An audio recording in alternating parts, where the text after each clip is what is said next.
Good evening, this is Jack. How you doing? Hey, thank you so much for all the support. Really appreciate it. I'm going to lighten the story up very much for you today. I'll try to make you laugh. It was 1978, 79. Wife rented a little small house over in Tiburon. It was up on the side of the mountain overlooking San Francisco, but a tiny house. Had a deck. The house actually was on stilts. You walked right from the deck where you could park two cars into a little small house. Kitchen to the right straight ahead, the living room, dining room, all combined. Staircase, down at the bottom was the bathroom, and one small bedroom. Little tiny small house with a deck overlooking San Francisco and Tiburon. Well, things were going okay, and of course I was snorting cocaine and chasing the dragon and doing dope all the time. But, that was like every 3-4 days, plus I was working. So one night I came home around from midnight or so, and I'd had $50,000-$60,000 with me.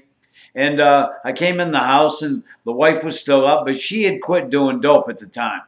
And I said, hey, baby, I'm just going to get fucked up and watch cable. I'd come out from Miami, and of course there was no cable in Miami in those days. And there was this guy on TV named Jay Brown. He ran a big car dealership down in San Jose, and he played the old movies. So I said, well, I'm going to just sit down here in the living room, smoke a little coke, and chase the dragon for a while. Broke out all my guns, had a 12-gauge shotgun, like a riot gun back from the late teens, early roaring 20s, the one with a cock pump. Beautiful gun, 18-inch barrel, nice gun. Walther PPKS 380, probably Hammerless 38, and of course the old reliable Brownie. Broke out all the guns, got down to smoking dope.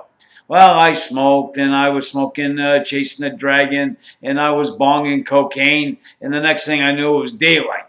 Well, I decided that I would count my money. So I had 50 or 60 I brought home and probably had 70, 80 in the house. And I get up and I started breaking it out and putting the hundreds together and counting all the money on the living room table. And so I'm looking, I'm counting, I'm putting it all together with rubber bands. In those days, we put it all together in $5,000 stacks. Well, I got so fucked up. And now it's 8, 9 o'clock in the morning. I'm completely fucking wasted. I went down, went to bed.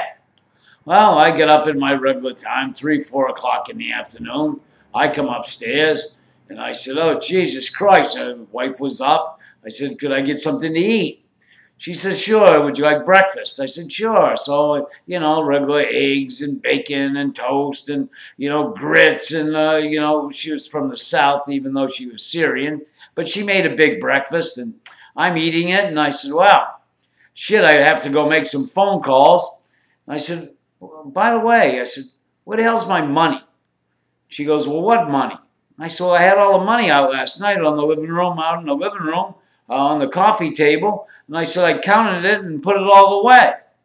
She said, well, I don't know where it is. So I said, what?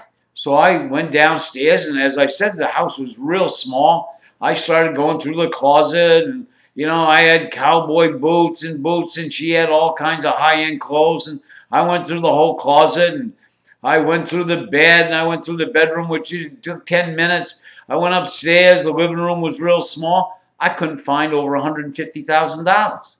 I said, what the fuck? I said, you been out? She goes, no, I haven't left the house. I said, well, wait a minute. Did you steal that fucking money? She goes, what, have you lost your goddamn mind? You've been up all night doing dope, you fucking moron. She goes, you've got the money somewhere here in the house. I said, well, look at this house. It's a little dinky house. Where the fuck could I have hid the money? So we started tearing the house. We was in the kitchen. We was behind the refrigerator, the stove, and underneath the sink, all the cupboards, all the drawers. Looked through the whole goddamn entire house. Could not find the fucking money. And went downstairs, went through all the clothes again, went through the bedroom. I had one of those beds that was up off the ground. Had 6 drawers on each side. Friend of mine, the packer, bought it for me. It was perfect for the house because you could cram a lot of shit into it. Went through the entire house again. Nothing. And, it didn't take that long, but it was a better part of an hour scouring looking for that goddamn money. My wife said, I bet you I know where that money is. I go, where, baby? She said, in the couch. I go, well, who would put that fucking money in the couch? We tipped the couch upside down, unzipped it, $150,000 stashed inside of the couch. So fucked up, I didn't even know where I hid my own money. This is an anti-drug, funky little story. Thank you very much. Have another one for you in a couple days. See you then. Bye-bye.